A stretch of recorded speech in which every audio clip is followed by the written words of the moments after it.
Can you tell us about the running back situation? He said LJ and Hinckley are looking really good. Yep, LJ and Hinckley looking really good. Miles is there as well. Sione Moa, Pokai, Honga has done some good things, and Enoch Nawahina is going to be back soon. So we feel good about that group, and I think Harvey's done a great job coaching them. I know Harvey and Coach Woods are working really carefully on, and specifically on the run game. So I think they're in sync, and it looks like it's getting better every day. So I'm really happy with the way Harvey's coaching those guys. Does it concern you at all that a quarterback hasn't emerged as the clear-cut number one? No, I feel like we have two quarterbacks that have emerged, so it's a different feel for me, So like I truly feel comfortable with either one playing on the field and winning games for us. So it's just as we go through the process of the quarterback battle, we've been through this before, and we'll just keep. I mean, you guys talked to A-Rod, so the closer we get, I'm pretty sure the closer we get to the game, the more likely we'll have a starter name. What's been the biggest growth from Jake from last year? And I asked him because we saw him last year. Where have you seen the biggest growth in camp? I think being comfortable with the playbook and understanding all the checks. I think when he played, it was kind of just thrown into it, and a lot of the reps went to Keaton, and now he's getting those reps and he's splitting with Gary. So I think he's getting the benefit of being in the system.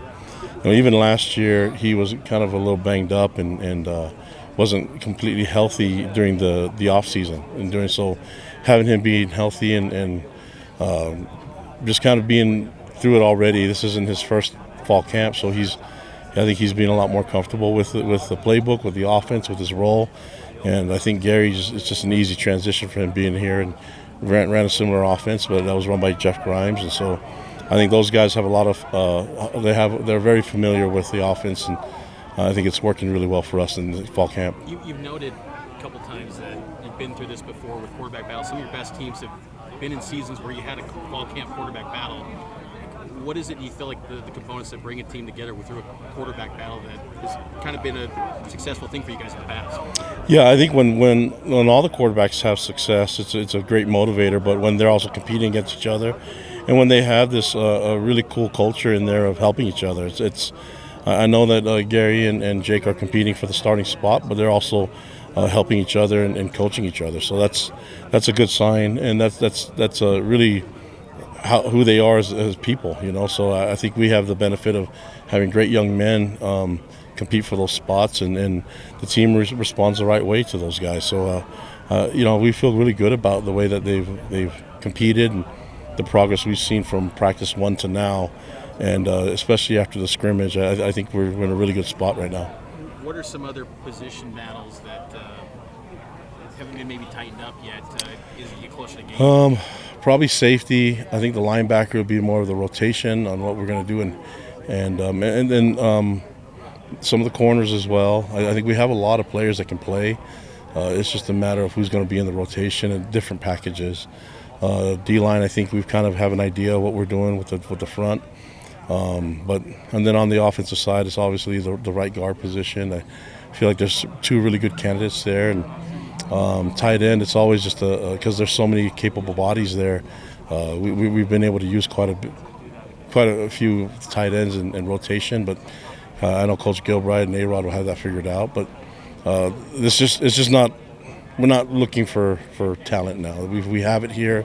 It's been developed, and we've added some new pieces. So the competition's at all different places, and the depth is going to show. And I think it's going to be helpful for us this year. Do you feel like you go too deep on starter caliber players at most positions this season? I mean, I think most teams do that. I think most teams in a power conference would need to we talk about 11 starters, your best 11. You really need your best 22 or 23 with the nickel packages and stuff. So we didn't have that enough last year. And then when the injury bug hits, then you need your threes to be able to step in and not have a big drop off from 1 to 3. And so I think we're closer now than we've ever been, and I like our depth. But again, we got to get out there and see how they perform when the lights are on, and that's going to be exciting to see in game 1. I wanted to ask too about the scrimmage. How many plays and how do you? Yeah. What do you think what came out on top?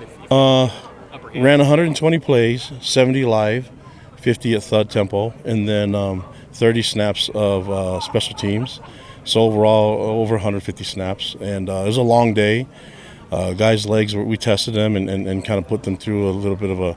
I mean, it was aggressive from our end, but we trust our sports scientists to put him in this position 2 weeks out, and came out of it pretty good. I mean, I think we're looking at the team's tired, their legs are sore and tired, but they don't need to feel good now. They need to feel good by the time we get to the game, and I think we got a good workout today. We're going to get these guys ready, and there's a plan that's been in place for months now, and so I think we're following it, and it's I mean, all the metrics are telling us that we're doing the right things. Coach, how do you feel that your coordinators have adjusted to using headsets rather than calling signs down to people on the field? Yeah, I mean, we're still doing the signs because you only get one player that has the headphones in there, but I think they're doing a good job with it. I mean, it's technology. The biggest adjustment is the tablets on the sideline and in practice, and so you'll see our players come off and then they'll look at the tablets, and being able to get that immediate feedback is going to be very helpful for them. And sometimes even in a game when you want them to see it, they can actually see it in real time. So that's going to be a huge advantage for us, and for everyone's going to be able to see that. But it kind of fits in line with this generation, how they learn. They're more visual learners, so there we go. You talk about wanting to develop depth at the power forward level. Is there really the only way to learn that is in game when you see those guys have to step up in those circumstances?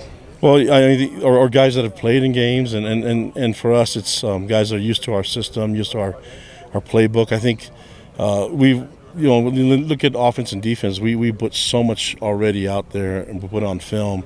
Now we've got to start deciding on what we're going to do, the game plan for week 1, and then how that will carry over to week 2 and week 3 and week 4.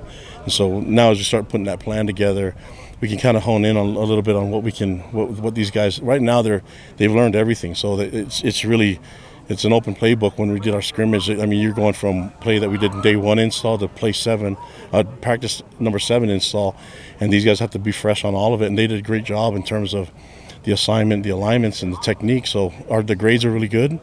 Now it's like, okay, let's start to narrow it down and see what we're good at, and then let these guys play fast. And when we were able to do that and have a plan, I think that's the goal for today and tomorrow is get to that plan soon. You bring up fast. Would the players like the playing surface at LES, the new grass? Awesome. Yeah. What were your initial impressions? Yeah, and I'm glad you asked that. It rained, and so we wanted to get a good feel for it. We were worried that if we stepped on it with it being wet, but the fields people said, "Hey, come and let's test it out," and the field held together really nicely. I was jealous. I wish I could play on that. It was awesome, but. Stadium Fire must have done some good things to aerate the grass. I have no idea, but it was cool, and the guys appreciate it. We appreciate all the hard work that goes into having that surface ready for us, and it was really nice on Saturday, and we're looking forward to playing on it when it goes live.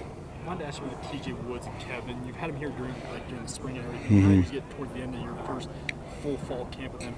They fit in. What's been your impressions of those two work with the new units? Yeah, I think the best thing I can say is that sometimes you can see when a coach is doing their job is they're allowing the best players, and the best players are becoming better. You get a great coach when you look at the weakest link in the position, and they're getting better. So it's not just the top players are getting better. The whole entire room, the O-line is getting better. Same thing with tight ends, and I appreciate those guys and the hard work and being able to specialize it for each individual, and then giving them goals and their expectations to meet them. And I've never seen these guys play at this high level, and that's a huge. That's a part of that is the leadership and the experience, but also, T.J. Woods as a coach, and same thing with Kevin Gilbride. So we're fortunate. Let's just put it all together and make this work and put some points on the board. Kalani, sorry if you've been asked, but philosophically, are you opposed to playing 2 quarterbacks in the opener? No, I mean I like rotating. Yeah, I mean I'm not opposed to it, but I think that you have a competition for a reason, and we feel really good about the 2 quarterbacks. We feel good about the entire room, but I know I trust those 2 especially to go win games for us, and so we're going to continue with the competition and then make decisions from there. But I think A-Rod and I are working closely with the staff, and I know Jay's involved with it too. So this is a team decision. What I like is that both quarterbacks have played at a high level, and I feel good about both of them. So that's a good sign. And unfortunately, the game is a tough game where I don't know all the stats, but this is a violent sport, and quarterbacks sometimes get banged up, and so. I don't know how many quarterbacks can last the entire season, but it's good to have a number of quarterbacks. We have 5 really good quarterbacks that I love on our team, and we feel like we can win with a majority of them. Concerning your coaching staff, have you designated which of your coaches will be in the booth and on the field? Kind of playing around with that a little bit. Yeah, I think the now that we're on the sideline have the tablets, it's probably a little bit better for us to get a viewpoint on terms of for the offensive coordinator to see it. I think A-Rod will be up there, and then defensively, I think Jay's going to have to figure out who he wants in the mix of who he wants up top. But you're able to see his stuff with the tablets now. That more the press box is more of a real time adjustments and information that you can get from them right away. So that's a good question. We're still kind of figuring it out. We had 2 opportunities to go in the stadium and figure that out, but we'll be able to do that again tomorrow, and maybe figure it out. By game time, we'll have people in both. So When is it, sometimes I feel like going up there, especially when it's cold. Yeah, I just want to know what the sandwiches and cocoa up there would be nice. when do you turn the page completely to Southern Illinois? Yeah, we're making that transition. Yeah, the guys are sick of playing against each other, but that's just part of it. We're starting to do some scout work. Really good team, and I know some of the coaches on that staff. So they're a well coached team, and they've had success playing against FBS teams, and so we need to make sure that we're ready for it, and all part of that is making sure that we're prepped and that we have a plan going into it. So. Well-coached team. I think we have a really well-coached team as well. So we'll just put it all together and have some fun. Football season's here, so you got all the NFL preseason games, and I believe there's games that start this week, right? So are there? Brett? Yeah, SMU. Yeah. Okay. Yeah. So it's gonna be kind of fun, So it's right around the corner, and for us, it's less than 2 weeks. So I'm super excited. Big picture wise, Last question. where do you feel like this team has grown the most over the last couple of weeks of training camp and maybe through the offseason? Super close team. I think there's adversity does something to you, and so these guys believe in each other, and they've bonded really closely. And so I think I'm really proud of this team. I'm proud of the camaraderie and the connection, the love they have for each other. The way that they work and teach each other, and so it's going to be a lot of fun this year to see them get out and play. All right, guys. Thank you. Thanks, Coach.